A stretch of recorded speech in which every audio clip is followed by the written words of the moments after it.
Hello everyone, my name is Bombshell. Welcome to my channel. It's Bombshell Television. That's now nyaya yekupisa mushoma latest tinokupa zvinenge zvichipisa nyapani nyaya ndaona ndati mafans eBombshell angambosaririre panzi pane mwana akaita 24 hours achiita se Achiyamwa amai vake vanga vaurayiwa nababa vacho nekuda kwekuti vanga vachiita hanzi pakasiwa noti nyaya yakatika KuGweru. Hanzi KuGweru murume nemukadzi vakanetsana wao nekuda kwekuti mukadzi anga achiita saka murume akaenda nemukadzi pakati pesango akabva amuuraya.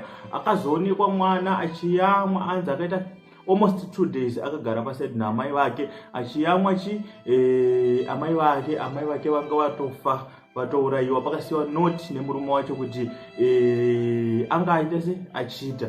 Saka chiri kunyanya kunetsa vazhinji ndechekuti mukadzi ari kunzi anga ane 17 or 18 years then murume anga ane 35 years.